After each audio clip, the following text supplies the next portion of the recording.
গ্রামের মানুষ, গরিব মানুষ, সহজ সরল মানুষ, মহাব্বত বেশি, ভালোবাসা বেশি।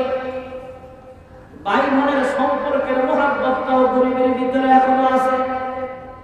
ধনী মানুষের ভিতরে মহাব্বত কম, প্রতিবেশীর মহাব্বত কম, স্বামী স্ত্রীর মহাব্বত কম, টাকা পয়সা বেশি, দৌলত বাড়ি গাড়ি সব আছে, কিন্তু স্বামী স্ত্রীর মহাব্বতটা অনেকে পায় না। আলহামদুলিল্লাহ, গ্রামের মানুষ যারা, গরিব মানুষ যারা, টাকা পয়সা কম কিন্তু ভালোবাসা বেশি। তেমনি ভাবে শহরের ধনী মানুষরা যেমন আমার মহাব্বত আছে, এই শহরে যারা দিনমজুর মানুষ, যারা গার্মেন্টসের শ্রমিক, যারা দিনমজুর, রিক্সা চালক, ঠেলা গাড়ি চালাক, কনস্ট্রাকশনের কাজ করে, গরিব মানুষ রাজমিস্ত্রির কাজ করে, রাস্তায় কাজ করে, ইট বালুর কাজ করে, এই মানুষ, গরিব মানুষটার অন্তরে ধনী মানুষের চাইতে কাবার মহাব্বত আরো বেশি। সুবহানাল্লাহ। ঢাকা শহরের একজন কোটিপতি মানুষ সামনে হজ্জের মৌসুম, হজ্জের সফরে যাবেন, বিল্ডিং এর গ্রেড ফ্লোরে দাঁড়ায়, নিচের তলায় দাঁড়ায় প্রতিবেশী বিল্ডিং এর মালিকের সাথে আলাপ করতেছে। প্রতিবেশী বিল্ডিং এর মালিক আর এই বিল্ডিং এর মালিক দুজন হজ্জের সফরে যাবেন। কিভাবে পাসপোর্ট করা লাগবে, কিভাবে ভিসা লাগাতে হবে, কিভাবে মক্কায় যাওয়া লাগবে, কিভাবে মদিনায় যাওয়া লাগবে, কেমনে সাফা মারওয়া সাই করা হবে, কিভাবে আল্লাহর ঘর তওয়াফ করা হবে, এই ব্যাপারে আলোচনা করতেছে। বিস্তারিত আলোচনা, পারস্পরিক পরামর্শ চলছে, আলাপ আলোচনা চলছে। পিছনে দাঁড়ায় দাঁড়ায় ওই বিল্ডিং এর দারোয়ান মক্কা মদিনার বিস্তারিত আলোচনাগুলো মনোযোগ দিয়ে শুনতেছে। হঠাৎ করে বিল্ডিং এর মালিক গাল ঘুরায় পিছনে তাকায় দেখে কি দারোয়ান আমাদের আলাপগুলো শুনতেছে। মাইন্ডে লাগছে, প্রেস্টিজে বাড়ছে। বিল্ডিং এর মালিক ধমক দিয়া কয়, কি দারোয়ান, তুমি আমাদের আলোচনাগুলো শুনছি না কেন? দারোয়ান আদবের সঙ্গে ডাক দিয়া কয়, এই বিল্ডিং এর মালিক, আমি এই বিল্ডিং এর দারোয়ান হতে পারি, আমি গরিব মানুষ হতে পারি, কিন্তু কাবার মহাব্বত, মদিনার মহাব্বত আমার অন্তরে অনেক বেশি আছে। সুবহানাল্লাহ। আপনারা দুই কোটিপতি বিল্ডিং এর মালিক যখন আলোচনা করছিলেন হতে যাবেন, মক্কার আলোচনা করছিলেন, মদিনার আলোচনা করছিলেন, আমার কাছে বড় ভালো লাগছিল, আমি মনোযোগ দিয়ে শুনছিলাম। দাঁড়ায় দাঁড়ায় হঠাৎ করে বিল্ডিং এর মালিক ধমক দিয়া সামনে থেকে সরায় দেয়। ওই বেটা দারোয়ান, আদার ব্যাপারে যাদের খবর লইয়া লাভ নাই, তুই তো একটা সাধারণ দারোয়ান, সংসার চালাই কিন্তু তোমার কষ্ট হয়ে যায়, মাস শেষ করে যা বেতন পাও ওই টাকা দিয়ে তুমি হজের স্বপ্ন দেখে লাভ নাই। আমরা কোটি কোটি মানুষ, বিল্ডিং এর মালিক, আমরা হজের সফরে যাও, তুমি সামনে থেকে সরে যাও। যখন তখন দেশে আদার ব্যাপারে খবর লইয়া লাভ নাই, সামনে থেকে সরে যাও। এই ধর্ম খাওয়ার পরে গরিব মানুষটার অন্তরে, মনের ভিতরে মন খারাপের কিছু ভাবনা সম্ভাবনা আছে না? মন খারাপ হয়ে গেল, কাহার কাছে কোনো বিচার দেয় না, মনের ভিতরে অনেক কষ্ট পাইছে। রাত্র যখন গভীর হয়ে যায়, গভীর রজনীতে সবাই ঘুমায়, বিল্ডিং এর মালিক ঘুমায়, আল্লাহর বান্দা দারোয়ান তাহাজ্জুদের মুসল্লা দাঁড়ায় গেলেন। এখনো ঢাকা শহরে, এখনো গাজীপুর শহরে অনেক পুরুষ মহিলা এমন আছে, অনেক বুড়া মহিলা, বুড়া মানুষ এমন আছে যারা তাহাজ্জুদের নামাজ পড়ে, অনেক নওজোয়ান যুবক ভাই বোনেরা আছে যারা তাহাজ্জুদের নামাজ পড়ে। বিশেষ করে এই মাদ্রাসায় আগে যাদেরকে চাকরি প্রদান করা হলো, চারজন হাফেজে কোরআন, প্রত্যেকটা হাফেজ তাহাজ্জুদের নামাজ পড়ে। সুবহানাল্লাহ। আমরা তো শেষ রাত্রে আমাদের ঘুম গভীর হয়, আর তাহাজ্জুদের সময় হাফেজে কোরআনরা ঘুম থেকে উঠে অধিকাংশ হাফেজখানার ছাত্ররা ওযু করে 2 রাকাত তাহাজ্জুদ পড়ে তারপরে সবক ইয়াদ করে। সুবহানাল্লাহ।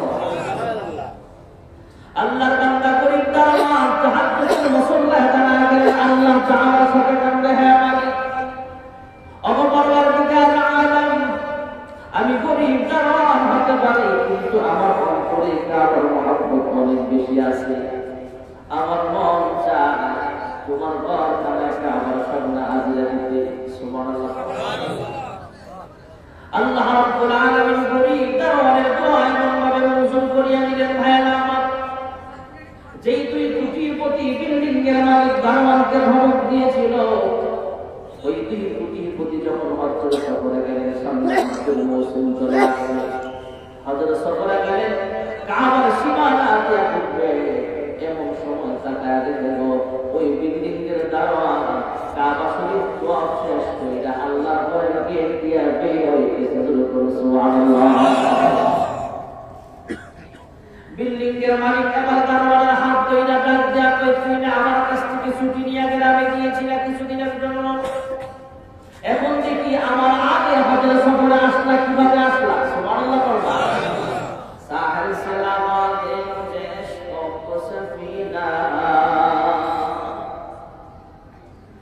সাহেল সালামাতে মুঝে ইশক সফিনা, দিখলা দে মুঝে मंजर मक्का मदीना।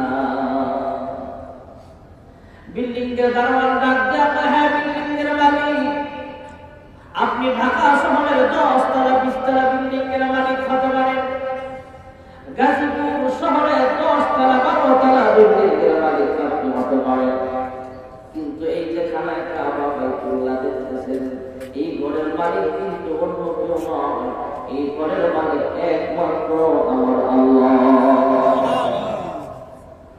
আপনারা দুইজন যখন আমাকে ধমক দিয়েছিলেন, আমি গভীর রজনীতে তাহাজ্জুদের মুসল্লায় দাঁড়িয়ে গিয়েছিলাম, আল্লাহ তাআলার কাছে এমন ভাবে কাঁদলাম, আমার পরওয়ারদিগার আলাম, আমি গভীর দরবার হতে পারি, কিন্তু আমার মন কাঁদে তোমার ঘরখানায় কাবার সামনে হাজিরা দিতে। আল্লাহ রাব্বুল আলামিন আমার দোয়া এমন ভাবে কবুল করে নিয়েছেন। হঠাৎ করে কিছুদিন পর আমার কাছে গ্রাম থেকে একটা চিঠি আসলো, ইমার্জেন্সি কিছুদিনের ছুটি নিয়ে আমি যখন বাড়িতে গেলাম, বাড়িতে যাওয়ার পর ইমাম সাহেবের সঙ্গে আমাকে দেখা করানো হলো। ইমাম সাহেব আমাকে সুসংবাদ শোনাইলেন, এই মহল্লার একজন কোটিপতি মানুষ হজের সফরে যাওয়ার জন্য পাসপোর্ট রেডি আছে, ভিসা রেডি আছে, টিকিট রেডি, হজের সফরের সময়টাও অতি নিকটে, কিন্তু হঠাৎ তিনি অসুস্থ হয়ে গেলেন, শিল্পপতি মানুষ অসুস্থ হয়ে যায়। আলেম ওলামাদের সঙ্গে পরামর্শ করলেন, আলেম ওলামারা পরামর্শ দিলেন কি করা যায়। আলেম ওলামারা পরামর্শ দিলেন, আপনার পরিবর্তে একজন গরিব ধার্মিক মানুষ দিয়ে আপনি হজের সফরে পাঠায়। আমরা মহল্লায় একটু পরীক্ষা করলাম, খবর নিয়ে জানতে পারলাম তুমি দারোয়ান, ঢাকা শহরের বিল্ডিং দারোয়ান হতে পারো, কিন্তু তুমি এই মহল্লার মধ্যে সবচেয়ে ধার্মিক মানুষ, সবাই সিদ্ধান্ত নিল তোমাকে এই বছর হজে যেতে হবে। সুবহানাল্লাহ। কাবার চত্বরের গেটের সামনে দাঁড়ায় গরিব দারোয়ান ডাক দিয়া কয়, হ্যাঁ বিল্ডিং এর মালিক শুনেন, আমি ঢাকা শহরের যে বিল্ডিং এর দারোয়ান, সেই বিল্ডিং এর মালিক আপনি হতে পারেন, কিন্তু কাবার মালিকের সঙ্গে যখন আমি কানেকশন লাগাই দিলাম, রাতের গভীরে তাহাজ্জুদের মুসল্লায় দাঁড়ায় আল্লাহ তাআলার কাছে যখন কেমন ভাবে দোয়া করলাম, চাইলাম, আল্লাহ তাআলা আমার দোয়া কবুল করে দিলেন। আপনারা কোটি মানুষ হজ্জে আসছেন, ইমার্জেন্সি আমার পাসপোর্ট করানো হয়েছে, ভিসা দেওয়া হয়েছে, আমাকে আল্লাহ তাআলা, আপনারা দুইজন হাজি সাহেব হজের সফরে আসছেন, আপনারা বাইতুল্লাহর সামনে আসার বহু আগে আল্লাহ তাআলা আমি গরিব দারোয়ানকে কাবার মেহমান বানায়া দিয়েছে। সুবহানাল্লাহ। সাহিল সে লাগাতে মুঝে ইশকো সফিনা, साहिल से लगा दे मुझे इश्क़ो सफीना, दिखला दे मुझे मंज़र मक्का व मदीना। हकीमुल उम्मत मुजद्दिदुल मिल्लत अल्लामा अशराफी तालिब रहमतुल्लाह अलैहि किताबेর মধ্যে ওয়াকিয়া হায়রামত, আরব সাগরের পূর্ব প্রান্তে কোন ক্ষেত্রে আইনের মধ্যে একটা পিপিলিকা আল্লাহ তাআলার কাছে দোয়া করে, আল্লাহ পরওয়ারদিগার আলাম, হজ্জের মৌসুম চলতেছে, লাব্বাইক লাব্বাইক বলে বলে তোমার ঘরের সামনে তোমার দাওয়াতি মেহমান বলে হাজিরা দিবে।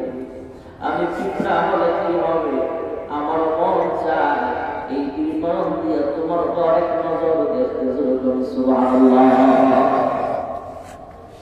আল্লাহ রাব্বুল আলামিন পিপিলিকার দোয়াটা করিয়ে নিলেন হেরেম শরীফের আশপাশে হাজার হাজার কবুতরের মাঝে একটা কবুতরকে আল্লাহ তাআলা কবুতরকে আওয়াজ দিয়া জানায় দিলেন, হে কবুতর যাও আরো সবাই পূর্ব প্রান্তে যাইবা। আল্লাহ হুকুমে কবুতরটা উঠতে উঠতে আরো সাগরের পূর্ব প্রান্তে আসা যে ক্ষেতের আইলের মধ্যে পিঁপড়াটা ঘোরাঘুরি করতেছে সেখানে নামছে। আল্লাহ তাআলা কবুতরকে আওয়াজ দিয়া পিঁপড়াকে জানায় দিলেন, হ্যাঁ পিঁপড়া তোমার সামনে যে কবুতরটা দেখতেছ এটা কিন্তু বাংলাদেশের কোনো কবুতর নয়, এটা কিন্তু ভারতবর্ষের কোনো কবুতর নয়, এটা কিন্তু পাকিস্তানের কোনো কবুতর না, এটা হলো বাইতুল্লাহ শরীফের কবুতর। সুবহানাল্লাহ। হে পিঁপড়া আমি আল্লাহ তাআলা আমার দাওয়াতি মেহমানগণকে বিমান দিয়ে আমার ঘরে নিয়ে যাই, গাড়ি দিয়া জাহাজ দিয়া বিভিন্ন ভাবে আমার বান্দা বান্দীদেরকে আমার ঘরের সামনে হাজির করার ব্যবস্থা করিয়া দেই। আমি আল্লাহ তাআলা তোমার দোয়া কবুল করে নিলাম, হেরেম শরীফের একটা কবুতর বিমান হিসাবে তোমার কাছে পাঠাইয়া দিলাম। আমার ঘর যদি দেখতে চাও কবুতরের পা জড়ায় ধরো, আমি আল্লাহ কবুতরটাকে বিমান বানায়া কিছুক্ষণের মধ্যে বাইতুল্লাহর সামনে হাজির করে দিব। साहिल से लगाते मुझे इश्क़ को सकीना, दिखला दे मुझे मक़सद मक्का व मदीना। আমাদের বাংলাদেশের যারা পয়সাওয়ালা এদের একটা দোষ আছে, দোষটা আমি বলি গুণও আছে। একটা দোষ সেটা আমি আজকে বলে যাই, সেটা হলো অনেক কোটিপতি হজে যায়, মালয়েশিয়া ঘুরতে যায়, সিঙ্গাপুর ঘুরতে যায়, কানাডা যায়। আমি এক কোটিপতির সাথে ঢাকা থেকে কক্সবাজার বিমানে যাচ্ছি মাহফিল করার জন্য। তা আমি তো যাচ্ছি ওয়াজ করতে, হাতে সময় কম, এই জন্য বিমানে যাচ্ছি। ঢাকা এয়ারপোর্ট থেকে কক্সবাজার বিমানবন্দর যাব। বিমানে আমার পাশে সিট একজন শিল্পপতি। তো উনি যেহেতু শিল্পপতি, তা আমিও যেহেতু বিমানের যাত্রী, তা আমিও তো একটা ভিআইপি পার্সন, সবাই তো বিমানে যাবো করতে পারে। কথাবার্তা বলতেছি, জিজ্ঞেস করলাম কোথায় যাবে, হুজুর কক্সবাজার যাবো, 3-4 দিনের সফরে যাচ্ছে, আমার সাথে আর কয়েকজন আছে। আমি বললাম এই ট্যুরে আপনাদের খরচ কেমন যাবে? 5 থেকে 6 লাখ। তা আমি বললাম 5-6 লাখ টাকা খরচ করে কক্সবাজার না যায় 15 দিনের সফরে ওমরায় যাইতে। হুজুর এখনো আমি তো প্রায় 10-12টা রাষ্ট্রে সফর করছি, কিন্তু এখনো মক্কা মদিনার সফরটা করা হয়নি। তাহলে এবার এটারে গুণ করবেন না দোষ করবেন?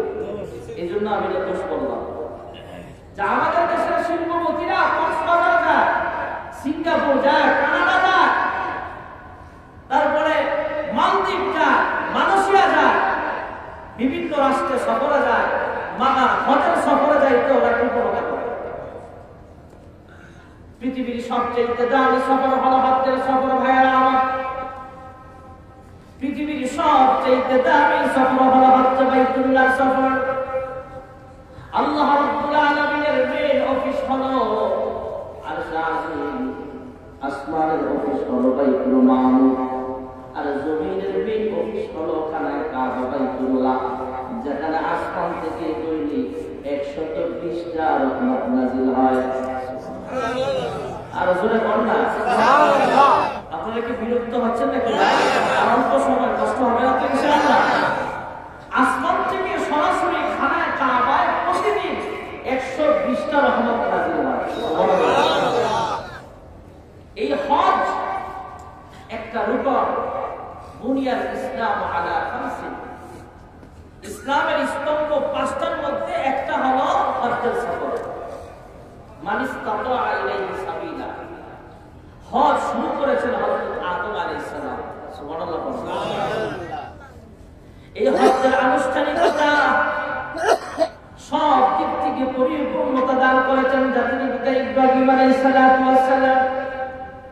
সন্তান ইসমাঈল যবিহুল্লাহকে কুরবানির মাধ্যমে, আর হজের সমাপনী ভাষণ দিয়া আল-ইয়াওমা আকমালতু লাকুম দীনাকুম ওয়া আতমামতু আলাইকুম নি'মাতি ওয়া রাদিতু লাকুমুল ইসলাম দীনা। আল্লাহর হাবিবের বিদায় হজ্জের ভাষণ দিয়া পরিপূর্ণতা লাভ করেছে। সুবহানাল্লাহ। আল্লাহ রাব্বুল আলামিন পৃথিবীর জমিনে মানুষ পাঠালেন পৃথিবীর প্রথম মানুষ হলো হযরত বাবা আদম আলাইহিস সালাতু ওয়াস সালাম। পৃথিবীর প্রথম মানুষ মহিলা মা হাওয়া আলাইহিস সালাতু ওয়াস সালাম। জান্নাত থেকে আল্লাহ তাআলা তিনজনকে যখন জমিনে পাঠায় দিলেন, একজন আরেকজনের সঙ্গে দেখা না, একজনকে পাঠাইলেন শ্রীলঙ্কার স্মরণরূপে, আরেকজনকে পাঠাইলেন মক্কার কাছে জেদ্দাহ। এই দুইজন আল্লাহ তাআলা পৃথিবীর জমিনে দুইজন মানুষ পাঠালেন, স্বামী আর স্ত্রী আদম আর হাওয়া। দুজনকে যদি একসাথে এক জায়গায় পাঠাইতেন, হাত পা না দুই রাখলে স্বামী স্ত্রীর বুকে জড়ায় ঘুমায় থাকতেন, অসুবিধা নেই। একজন আরেকজনের চেহারা দেখাও মন সান্ত্বনা পাইতে, কষ্ট পেলে কষ্ট হতো না। কিন্তু দুজনকে আল্লাহ দুই জায়গায় পাঠালেন, মতান্তরে 350 বছর পর্যন্ত ঘুরে ঘুরে কাটলেন। রব্বানা যালামনা আনফুসানা ওয়া ইন লাম তাগফির লানা ওয়া তারহামনা লানাকুনান্না মিনাল খাসিরিন। 350 বছর কাটার পর ওয়াজানা চেনা হবে দুইজন জাবালে রহমত পাহাড়ের উপরে দেখা হয়। আদম একদিকে, মা হাওয়া আরেক দিক থেকে।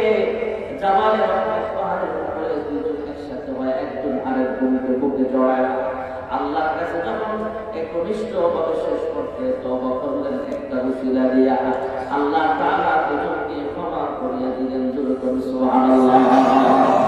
মা হাওয়া হযরত দোষী হইলেন খায়া গন্ধ, মা হাওয়া হযরত আদম দোষী হইলেন খায়া গন্ধ। আরাফাতে উঠতি দুজন আয় মদিনায় কে যাবি, আরব সাগর পাবি কে দিবি।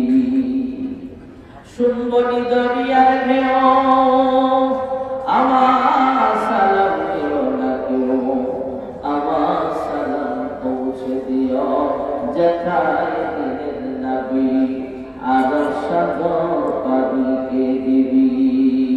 লা ইলাহা ইল্লাল্লাহ, লা ইলাহা ইল্লাল্লাহ, লা ইলাহা ইল্লাল্লাহ, লা ইলাহা ইল্লাল্লাহ।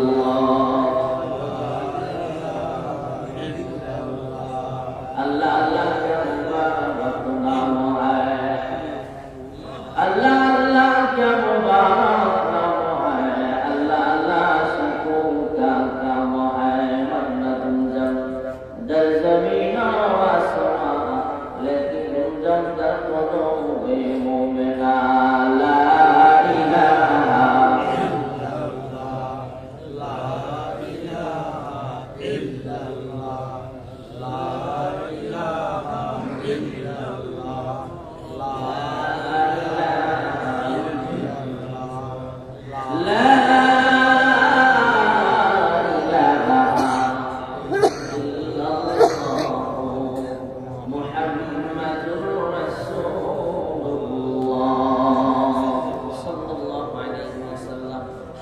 বাবা আদম মা হাওয়া আলাইহিস সালাম এই দুজন শুকরিয়া আদায় স্বরূপ 2 রাকাত নামাজ পড়েছিলেন। সুবহানাল্লাহ। ওই সময়টা ছিল ফজরের সময়। আল্লাহ তাআলা কিয়ামত পর্যন্ত আমাদের উপরে উম্মতি মুহাম্মদিয়ার উপরে আল্লাহ তাআলা ফজরের 2 রাকাত ফরজ আদায় করার ফরজ এই বিধানটা দিয়েছেন। সুবহানাল্লাহ।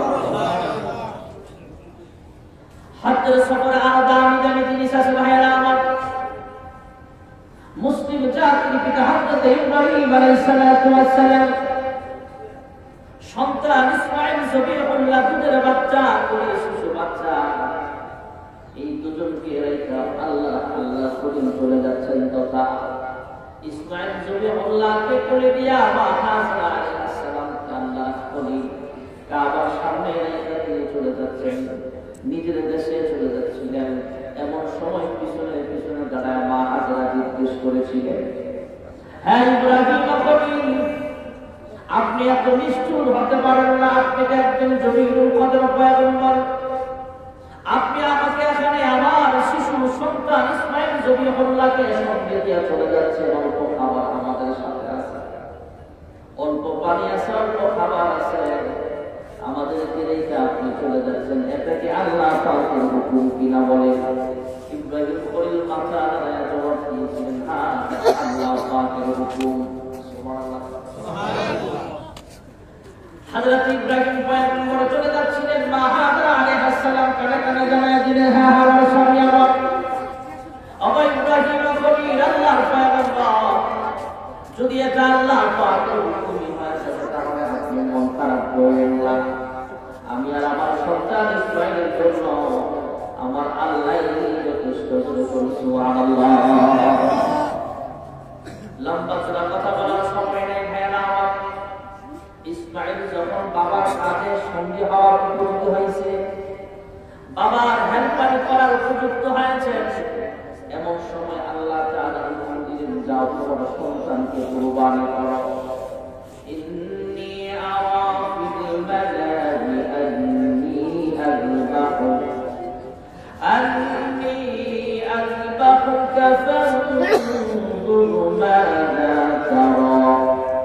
قال يا أبت افعل ما تؤمر ستجدني إن شاء الله من الصابرين. الله أكبر. হযরত ইব্রাহিম পয়গম্বর সন্তান ইসমাঈলকে জবাই করার জন্য মিনা বাজারে নিয়ে গেলেন। ভাইরা আমার, আপনারা কুরবানির সময় হয়তো কুরবানির ইতিহাস ইমাম সাহেবের কাছ থেকে শুনে থাকেন। হযরত ইব্রাহিম পয়গম্বর সন্তান ইসমাঈলকে সুরতে রেখে দিলেন। এই সন্তান তো এমনি বড় হয় নাই। মা হাজরা আলাইহিস সালাম যখন বাইতুল্লাহর পাশে সময় কাটায়, খাবার দাবার শেষ, পানিও শেষ, এবার কিভাবে কি করবে মা হাজরা বুঝে উঠতে পারছে না। খাবার নাই, পানিও নাই, নিজের পেটে তো খাবার নাই। নিজের পেটে খাবার না থাকলে সন্তান চোখের দুধ পাবে না। সন্তানের খাবারের জন্য, সন্তানকে বাঁচানোর জন্য মা হাজরা পাগলের মতো হয়ে যায়। মা হাজরা দৌড় মারছে, দেখে কোথাও পানির সন্তান পাওয়া যায় কিনা, কোথাও খাবারের সন্তান পাওয়া যায় কিনা। মা হাজরা দৌড় মারছে, দৌড়তে দৌড়তে যে সাফা পাহাড়ের উপর উঠা যায়। সাফা পাহাড়ে উঠা মা হাজরা চতুর্দিকে তালাশ করে, আমার সন্তান ইসমাঈল জবিহুল্লাহর দিকে তাকায়, আমার সন্তান ঠিক আছে কিনা। সন্তানের দিকেও তাকায়, আবার পাহাড়ের উপরে উঠা চতুর্দিকে সন্তানের জন্য খাবার তালাশ করে, পানির তালাশ করে, কোথাও পানির সন্ধান নাই, খাবারের সন্ধান নাই। মা হাজরা এবার সাফা পাহাড় থেকে নিচের দিকে নামতেছে, মারওয়া পাহাড়ের উপরে উঠবে। দুই পাহাড়ের মাঝখানে আইসা সন্তান ইসমাঈলকেও দেখা যায় না, খাবারের সন্ধান কোথাও পাওয়া যাচ্ছে না। মা হাজরা একটা দৌড় মারছে। ভাইরা আমার, দৌড় মাইরা যখন মারওয়া পাহাড়ের উপরে উঠতে গেছে, তখন সন্তান ইসমাঈলকে দেখা যায় আবার দৌড় থামায়া দ্রুত গতিতে হাঁটতেছে। সন্তান ইসমাঈলের দিকেও তাকায়, আবার চতুর্দিকে পানির সন্ধান করে, খাবারের তালাশ করে, কোথাও খাবারের সন্ধান পাওয়া যায় না। মারওয়া পাহাড়ে উঠলেন, কোথাও পানির সন্ধান পাওয়া যাচ্ছে না, খাবারের সন্ধান পাওয়া যাচ্ছে না। আবার সেখান থেকে সাফা পাহাড়ে আসলেন, যেখানে এসে দুই পাহাড়ের মাঝখানে এসে সন্তানকে দেখা যায় না, তখন দৌড় মারছে। এমন করে আবার মারওয়া পাহাড়ে গেলেন, আবার সাফা পাহাড়ে আসলেন, আবার মারওয়া পাহাড়ে গেলেন, আবার সাফা পাহাড়ে আসলেন। আবার যখন মারওয়া পাহাড়ে গেলেন, এইভাবে মহান রব্বুল আলামিন প্রকৃতিভাবে পানির ব্যবস্থা করে দিলেন। মা হাজরা মারওয়া পাহাড়ের উপর থেকে তাকায় দেখে ইসমাঈলের পায়ের গোড়া থেকে আল্লাহ তাআলা জান্নাতি পানির নহর জারি করে দিয়েছে। সুবহানাল্লাহ। মা হাজরা দৌড়া, মা হাজরা এবার সন্তান ইসমাঈল জবিহুল্লাহর কাছে গেলেন। পানি যাতে বেশি ছড়ার দরকার নাই, পানি জমজম তথা চতুর্দিকে পানি বান দিয়া দিলেন বেড়িবাগ। এই জমজমের পানি এমন একটা পানি, জমজমের পানি যদি প্রভুদের জন্য খায় আল্লাহর ভালো করে দেয়। জমজমের পানি যদি কেউ গুনাহ মাফের জন্য খায় আল্লাহ তাআলা তার গুনাহ মাফ করে দেয়। সুবহানাল্লাহ। এই সন্তান ইসমাঈল জবিহুল্লাহর জন্য মা হাজরা যখন দৌড় মারছে এক পাহাড় থেকে আরেক পাহাড়ে, সাফা থেকে মারওয়া, মারওয়া থেকে সাফা, এই দৌড়টাকে আল্লাহ তাআলা কবুল করিয়া নিলেন। কিয়ামত পর্যন্ত যত হাজী সাহেব হজ করতে যাবেন, উমরা করতে যাবেন, সকলের জন্য আল্লাহ তাআলা ওয়াজিব করে দিয়েছেন। সুবহানাল্লাহ। ইন্নাস সাফা ওয়াল মারওয়াতা মিন শাআইরিল্লাহ ফামান হাজ্জাল বাইতা আও i'tamara ফালা জুনাহা আলাইহি আন ইয়াতাওয়াফা বিহিমা ওয়া মান তাতাওওয়া খায়রান ফাইন্নাল্লাহা শাকিরুন আলীম।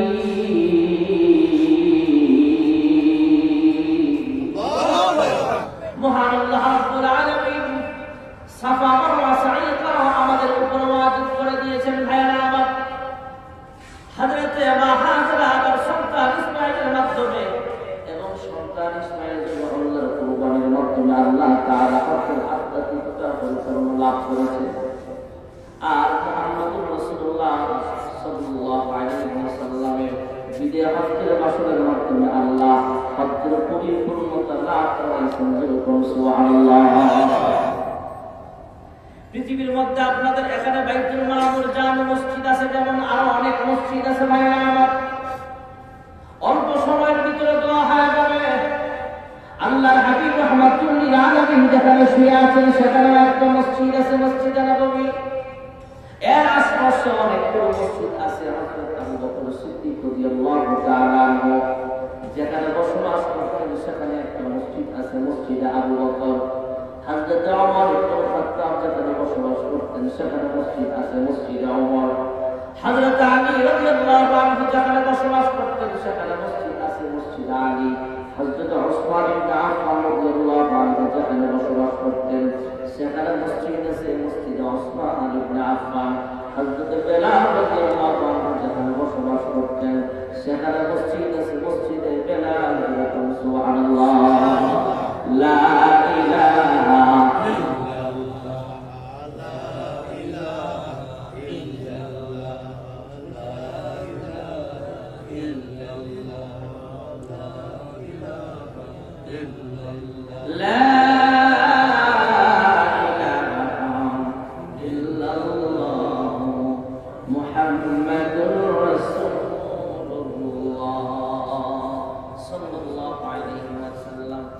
মসজিদে নববী আরেকটা দামি মসজিদ। আল্লাহর হাবিব মক্কা থেকে যখন মদিনায় গেলেন সর্বপ্রথম মসজিদ বানাইলেন, মসজিদে কুবা। কুবা গোত্রের মাঝে আল্লাহর হাবিব অবস্থান করেছিলেন, সেখানে মসজিদ বানাইলেন। কয়েকদিন পর পর আল্লাহর হাবিব সেখানে যাইতেন, 2 রাকাত নামাজ পড়তেন আর সাহাবায়ে কেরামকে জানায়া দিলেন, এ সাহাবায়ে কেরাম, যেমন পর্যন্ত আমার কোন উম্মত যদি মসজিদে কুবায় আয়েশা 2 রাকাত নামাজ আদায় করতে পারে, আল্লাহ তাআলা তোমার আমলনামায় একটা কবুল উমরা করার সওয়াব দিয়ে দিবে। আল্লাহর হাবিব রাহমাতুল্লাহ আলাইহি যেখানে শুয়ে আছেন আর পাশে যে মসজিদ আছে, মসজিদে নববী। এই মসজিদের ইমাম হলেন আল্লাহর হাবিব রাহমাতুল্লাহ আলাইহি। এই মসজিদের মুয়াজ্জিন ছিলেন হাফসি বেলাল। এই মসজিদের মুসল্লি ছিল আবু বকর, ওসমান ওয়া আলী রাদিয়াল্লাহু তাআলা আনহু। আল্লাহর হাবিব রাহমাতুল্লাহ আলাইহি যখন দুনিয়া থেকে বিদায় হয়ে গেলেন, অসুস্থ হয়ে গেছেন, আম্মা আয়েশা সিদ্দিকা রাদিয়াল্লাহু আনহাকে ডাক দিয়া কয়, হে আয়েশা, যাও আবু বকরকে বলো নামাজের ইমামতি করার জন্য, আমি অসুস্থ, নামাজের ইমামতি করতে পারবো না।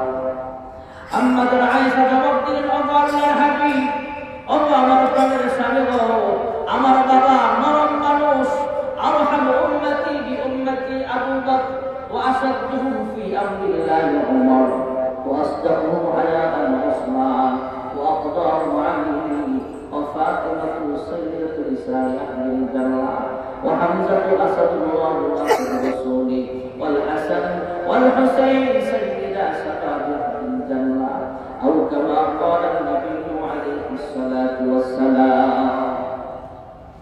আম্মা আয়েশা ডাক দেয়া, ও আল্লাহর হাবিব, আমার আব্বা আবু বকর নরম তবিয়তের মানুষ, নরম মেজাজের মানুষ, আপনার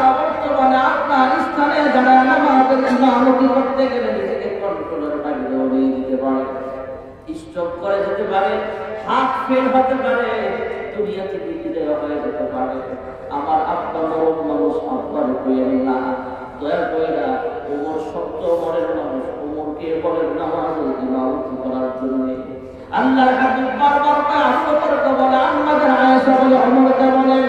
এক পর্যায়ে আল্লাহর হাবিব আস্তে করে একটা ধমক দিয়া কয়, হে আয়েশা, ইউসুফ পয়গম্বরকে যখন জুলাইখা ধোঁকা দিয়েছিল, তুমিও আমি পয়গম্বরকে ধোঁকা দিতে চাও নাকি? আমার আবু বকর সত্য নাকি নরম, আমার চাইতে তোমরা বেশি জানো না। যখন সুবহানাল্লাহ চাও বলো ইমামতি করার জন্য আবু বকরকে। হযরত আবু বকর সিদ্দিক রাদিয়াল্লাহু তাআলা আনহু খবর পাইলেন, আদেশ পাইলেন, তিনি নামাজের ইমামতিতে দাঁড়ালেন। আল্লাহর হাবিব রাহমাতুল লিল আলামিন অসুস্থ, নামাজের ইমামতি করতে পারছেন না। এদিক দিয়ে আবু বকর ইমামতিতে দাঁড়ায়, মুসল্লিরা ইক্তিদাইতু বিহাযাল ইমাম বলে পিছনে দাঁড়ায়। আল্লাহর হাবিব কাহার উপরে ভর দিয়া মসজিদে নববীর নামাজের দৃশ্যটা একটু দেখলেন, মুস্কি মুস্কি হাসলেন, আবার কাঁদলেন। জিজ্ঞেস করা হলো, কেন কাঁদলেন, কেন হাসলেন? জবাব আসলো, আরে আমি এই নামাজ প্রতিষ্ঠার জন্য কত কষ্ট করলাম, উহুদের ময়দানে কষ্ট করলাম, তাইফের জন্য কষ্ট করলাম, কত মাইল খাইলাম, কত জুলুমের শিকার হলাম, কত মাজলুম হলাম। এই কষ্টের কথাগুলো মনে পড়ে গেছে, তাই আমার কান্না চলে আসছে। আর হাসবার কারণ হলো, হাসরের কঠিন ময়দানে মহান রব্বুল আলামিন যদি আমাকে জিজ্ঞেস করে, ও হাবিব বাবা, আপনার উম্মতকে কোন হালতে রেখে আমার কাছে আপনি আসছেন, আমি জবাব দিতে পারবো, আমি অসুস্থ, নামাজের ইমামতি করতে পারছিলাম না। আবু বকরের ইমামতিতে আমার উম্মতদেরকে নামাজে দাঁড় করে আসছি। সুবহানাল্লাহ। মসজিদে নববীতে আমরা যখন বাবুস সালাম গেট দিয়ে ঢুকে যাই, ভাইরা আমার, ভিড়ের মাঝে যাইতে যাইতে যখন আরেকটু সামনে যাই, বাম পাশে তাকায় দেখা যায় একটা সবুজ কালারের সাইনবোর্ড আছে, যেখানে হাদিসটা আছে, ক্বালা রাসূলুল্লাহ সাল্লাল্লাহু আলাইহি ওয়াসাল্লাম বাইনা বাইতি ওয়া মিনবারি ইয়াজুল জান্নাহ, আও কামা ক্বালা নবী আলাইহি সাল্লাতু ওয়াসসালাম। আল্লাহর হাবিব রাহমাতুল লিল আলামিন বলেন, আমার ঘরের মসজিদের মিম্বর এর মাঝখানে জায়গাটা ইয়াজুল জান্নাহ। সুবহানাল্লাহ। সেখানে নামাজ পড়লে নামাজ কবুল হয়, সেখানে দোয়া করলে দোয়া কবুল হয়। সুবহানাল্লাহ। এই ভিড়ের মাঝে যখন আমরা আরেকটু সামনে আগাই, বিশেষ করে আমাদের বাংলাদেশের হাজি সাহেবরা চোখের পানি ফেলে কান্না আরম্ভ করিয়া দেয়। যদি জিজ্ঞেস করা হয়, কি রে ভাই আপনি কান্দেন কেন? হাউ করে কান্না আরম্ভ করিয়া দেয়। কান্দেন কেন? তখন জবাব দিল, হুজুর, ওই যে সামনে দেখেন না সবুজ গম্বুজ দেখা যায়, এই সবুজ গম্বুজের নিচে তো আল্লাহর হাবিব শুয়ে আছেন। সুবহানাল্লাহ। দুই সাথীকে পাশে নিয়ে হারায় ঘুমিয়ে আছে নিঝুম নিরালায়, সারা দাও রাসূলুল্লাহ রওজা পাকের কিনারে। আল্লাহর হাবিব যেখানে শুয়ে আছে, ওই যে সঙ্গে সবুজ গম্বুজ দেখা যায়। আল্লাহর হাবিব যেখানে শুয়ে আছে, এতদিন বাংলাদেশের জমিন থেকে বাইতুল মামুর জামি মসজিদ থেকে যখন আমরা ইবাদত করতাম, মাহফিলে বসে যখন বয়ান শুনতাম, জিকির করতাম, দুরূদ শরীফ পড়তাম, আমাদের সওয়াবের হাদিয়া করা, আমাদের নাম ঠিকানা সব ফেরেশতাদের মাধ্যমে আল্লাহ হাবিবের রওজা আখবারে পৌঁছায় দিত। আর এই মুহূর্তে এমন একটা জায়গায় দাঁড়ায় আছে, যেখানে দাঁড়ায় সালাম দিলে আল্লাহ হাবিব রাহমাতুল লিল আলামিন নিজের কান মোবারক দ্বারা শুনতে পায়, জিহ্বাটা লাগায়, ঠোঁট দুইটা লাগায় উম্মতের সালামের জবাব দেয়, আর মাগফিরাতের দোয়া করতে থাকে। সুবহানাল্লাহ। আল্লাহর হাবিব যেখানে শুয়ে আছেন, পাশে যে বিশাল মসজিদ, এই মসজিদের নাম হলো মসজিদে নববী। এই মসজিদে নববীতে আল্লাহর কোন বান্দা বান্দি যদি এক রাকাত নামাজ পড়ে, আল্লাহ তাআলা সব লিখিয়ে দিবে ইন্না আওয়ালা বাইতিন wudi'a lin-nas lalladhi bi-Bakkata mubarakan wa hudan lil-'alamin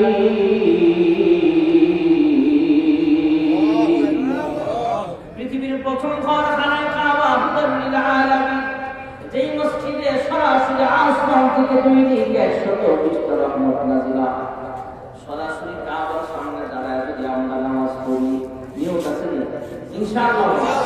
ইনশাআল্লাহ আমরা যদি কাবার সামনে দাঁড়ায় নামাজ পড়ি আল্লাহ তাআলা আমাদের আমলনামায় উন্নত 1 লক্ষ রাকাত নামাজ পড়ার সওয়াব লিখিয়ে দিবেন সুবহানাল্লাহ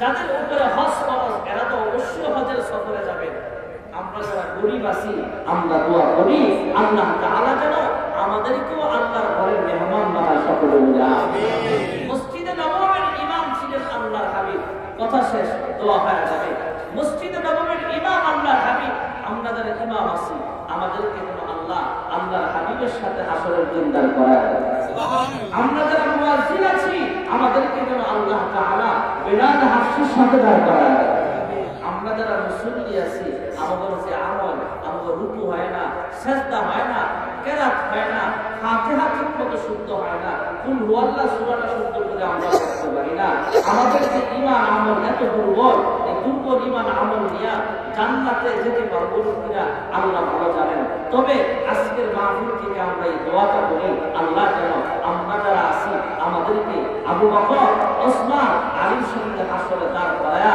আল্লাহ যেন দয়া কইরা ইহসান কইরা রহম কইরা মায়া কইরা যেন আমাদেরকে বিনা হিসাবে জান্নাত দেয় সকলে বলে আমিন নবজার বাইতুল মামুর জামে মসজিদ ওনার নামে নবজার যিনি ওনার নামে দোয়া চাইছে আব্দুল আজিজ চৌধুরী সাহেব ওনার নাম মাদ্রাসা ওনার নামে দোয়া চাইছে সভাপতি জনাব সালাউদ্দিন চৌধুরী সাহেব তিনি দোয়া চাইছে আরো যারা দোয়া চাইছেন আল্লাহ তাআলা যেন প্রত্যেকের মনের নেক আশাগুলো পূরণ করে সকলে বলে আমিন ইন্ডাস্ট্রির আশপাশে এখান থেকে গাজীপুরা আসছে আমি গাজীপুরে আসছি দোয়া হয়ে যাবে আমাদের সভাপতি সাহেব সালাউদ্দিন চৌধুরী না উনি আপনাদের মাঝে একটু কথা বলবেন দোয়া চাইবেন কিছু কথা বলবেন একটু দোয়া হয়ে যাবে আমরা সবাই বসে ছিলাম বিসমিল্লাহির রহমানির রহিম এখন আমি প্রতিদিন প্রোগ্রাম যেখানে যাচ্ছি সেখানে দুইবার করে বক্তব্য দিতে হচ্ছে এটা আচ্ছা যাই হোক আপনাদের কথা বলতেছিলাম আমাদের একটা মিস্টেক হয়ে গেছে যে আপনাদের জন্য কিছু তবরকের ব্যবস্থা করলে ভালো হতো এখন আর এখানে সম্ভব হচ্ছে না পরের বার ইনশাআল্লাহ আল্লাহ তাআলা যদি বাঁচিয়ে রাখে দেশ যদি সুন্দর হয় সবকিছু সুন্দর হয় আমরা সেটা করব এবং আপনাদের সবার জন্য হুজুর কাছে অনুরোধ যারা রাত জেগে সবাই এসেছে যারা তাদের বন্ধুদের জন্য এবং পরিবারের জীবিত সদস্যদের জন্য আমরা দুই দিকেই দোয়া চাই এই দুনিয়াতে ও পরের দুনিয়াতে ঠিক আছে আর আমার মরহুম পিতা আমার তাদুল আজিজ আসলে আমরা গত বছর করি তার জন্য দোয়া করবেন নবজান বিবি আমার দাদি এবং আমার বড় কথা যেটা কাজীমুদ্দিন চৌধুরী যার উপর ভিত্তি করে আমরা আল্লাহ তাআলার রহমতে ইন্ডাস্ট্রি করেছি যে অন্যতম ধনী ব্যক্তি ছিলেন একসময় গাজীপুরে কাজীমুদ্দিন চৌধুরী তার পরিবার সহ যারা আছে আমাদের পরিবার আমাদের বাচ্চা আমার ছোট ভাই সবাই আমার শ্বশুর শাশুড়ি সবার জন্য আমাদের এখানে যারা আছে স্টেজে আপনারা যারা সবার জন্য দোয়া করবেন আর আমাদের একটা সংকটময় সময় আপনি জানেন ইন্ডাস্ট্রিতে চলছে তারপরে আমরা মনে করি আস্তে আস্তে ভালো হচ্ছে আল্লাহ তাআলার রহমতে আমরা চাই সুন্দর বাংলাদেশ যেটা বলেছিলাম আগে হুজুর শুনে নেই হিংসা বিদ্বেষ মুক্ত বাংলাদেশ এবং বলেছিলাম যেটা একটাই সমাধান মদিনা সনদ আমি যেহেতু সরকারি এজেন্সির সাথে কাজ করি ব্যবসা বাণিজ্য ফাঁকে ফাঁকে আমি পুলিশ ডিপার্টমেন্টের সাথে কাজ করি শ্রমিকদের সাথে কাজ করি মালিকদের সাথে কাজ করি সরকারের উপদেষ্টাদের সাথে আমার প্রোগ্রাম হয় তো স্বরাষ্ট্র উপদেষ্টার সাথে আমার ভালো সম্পর্ক তো আমি একটা কথাই ওনাদের বলি যে মদিনা শোনো যদি ফলো করা হয় তাহলে মনে করি আমাদের দেশ হিংসা বিদেশ থাকবে শান্তিপূর্ণ একটা দেশ হবে সুন্দর একটা দেশ হবে যেখানে সবাই মিলেমিশে বসবাস করবে একদল আসবে আরেক দল যাবে কিন্তু হিংসা বিদেশ থাকবে না সমাজের মধ্যে আমাদের নবীজি আমাদের একটা আদর্শ এবং সমগ্র বিশ্বে আসতে যে হানাহানি আমাদের নবীজির মতো যদি একটা মহান নেতা থাকতে সর্বকালের সর্বশ্রেষ্ঠ মহান তাহলে আমার মনে হয় এই হানাহানি হতো না এবং আপনারা দেখেছেন যুগে যুগে তার কথাই সব বলছে আজকে দেখেন মেরাজে গিয়েছেন তিনি মহাকাশে, আজকে বিশ্বের সেরা ধনী এলন মাস্ক, উনি বলে মহাকাশে লোক পাঠাবেন, মহাকাশে লোক পাঠানো হয়ে গেছে আল্লাহ তরফ থেকে কি মেরাজের দিন। আজকে কথাগুলো কিন্তু দেখেন চিন্তা করে ইউটিউব বা ইয়ের মাধ্যমে আমরা বুঝতে পারছি, বড় বড় দালান হচ্ছে, আরব ইয়ের মধ্যে সবুজায়ন হচ্ছে, সব কিছু কিন্তু নবীজির হয়ে যাচ্ছে, বলে যাচ্ছে।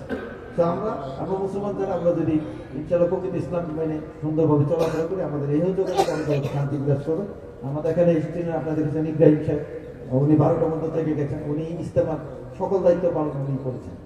আমি ওইটাই বললাম, হুজুর ছিল না যে জুবাই মাওলানা জুবাইয়ের সাথে নিজে লাঞ্চ করেছি, আমাকে ওনারা খুব সম্মান করবো, পুলিশ প্রটোকল দিয়ে ইস্তেমার মধ্যে নিয়ে গিয়েছিল। আমি সাংবাদিকদের সাথে কথা বলেছি, মুসল্লিদের সাথে মোনাজাত করেছি, অত্যন্ত সুন্দরভাবে তারা আয়োজন করেছে। সে এসেছে, আমাদের লোকাল অনেকে এসেছে, ইন্ডাস্ট্রি লোকেরা এসেছে, আমাদের খতিব সাহেব খুব সুন্দরভাবে পালন করেছে। এবং তার আন্দাজে যদি আপনার ছেলে মেয়ে পড়ান, আমি মনে করি ভালো একটা শিক্ষক পাবেন। আমরা মাদ্রাসা মসজিদে কাজ চলছে, মাদ্রাসা উন্নত করবো এবং লোকালদের সাথে সাথে শ্রমিকদের প্রায়োরিটি সবসময় আমরা দিব। তো আরেক মনে করি শ্রমিক মালিক মিলেমিশে সুন্দর একটা বাংলাদেশ করবো। গার্মেন্টস সেক্টর এটার উপর জীবিকা নির্ভর করে আমাদের দেশ। এখন আপনারা জানেন ব্যবসা বাণিজ্য ক্ষতিগ্রস্ত হয়েছে, কিন্তু গার্মেন্টস শিল্পের অর্ডার এখনো আছে আল্লাহ তাআলার রহমতে। তো আমরা সবাই মিলেমিশে এই শিল্পটাকে টিকিয়ে রাখবো এবং সামনের দিনগুলোতে কোনো শ্রমিক যাতে বেতনের জন্য রাস্তায় নামতে না হয়, এমন সিস্টেম হবে, এমন পলিসি হবে, মালিকও ঠকবে না ভাইদের কাছে। সুন্দর প্রকৃতিতে আমরা ব্যবসা করবো, সবার মিলেমিশে, শ্রমিক মালিক বন্ধুর মতো থাকবে, একসাথে আমরা চা খাবো, একসাথে আমরা কাজের পরে আমরা কি বলো এই নামাজ পড়বো, সবকিছু একসাথে করবে। সেই রকম একটা সুন্দর দিন হবে, বাংলাদেশে কোনো বৈষম্য থাকবে না, মিলেমিশে থাকবে। 5ই আগস্টের পরে আমি যাতে করে প্রত্যেকটা মানুষ, আমি যেটা বলেছি, আমার কাছে এসেছে, মসজিদ মন্দির থেকে শুরু করে স্কুল কলেজ মাদ্রাসা সবাইকে, টাকা পয়সা আমার একা দিয়ে সম্ভব না, যত লোককে ই করা, মতামত দিয়ে সুন্দর পরামর্শ দিয়ে আমি সহযোগিতা করার চেষ্টা করছি। আল্লাহ তাআলার রহমতে আপনারা দোয়া করবেন যাতে আজকের এই ওয়াজ মাহফিলের মাধ্যমে আমাদের সবাইকে আল্লাহ মাফ করে দেন এবং সুন্দর একটা বাংলাদেশ, সুন্দর একটা পরিবার নিয়ে আমরা সুন্দরভাবে কাজকর্ম করে সুন্দরভাবে চলতে পারি। আমাদের প্রধান বক্তা, ওনার কথাগুলো অত্যন্ত সুন্দর, সবগুলো বক্তা এত সুন্দর করে বলেছে। বিকাল থেকে আমরা প্রোগ্রাম ছিলাম, তারপর আমি বারান্দায় শুনেছি, আমাদের মাদ্রাসা ছাত্ররা খুব সুন্দর সুন্দর কথা বলেছে। আমরা মুক্ত, আমরা ধন্য, আমাদের ইসলাম যে সুন্দরভাবে ওয়াজে আজকে যে প্রমাণ হলো, যে উপস্থাপন করলে এই জিনিসটাকে আরো বেশি আমরা ভালোবাসতে পারি। এটা এত সুন্দর আমাদের পবিত্র ধর্ম, আল্লাহ তাআলার রহমতে আমরা মুসলমান হয়েছি। আমাদের ধর্ম এত সুন্দর চিন্তা ভাবনা এই ধর্মের মধ্যে, সেটা যদি সুন্দরভাবে উপস্থাপনা করা হয়, তাহলে আমরা আসলে আরো মুগ্ধ হয়ে যাই, আমরা আরো সেটার প্রতি আকৃষ্ট হই। ধন্যবাদ সবাইকে, আল্লাহ হাফেজ, ভালো থাকবেন।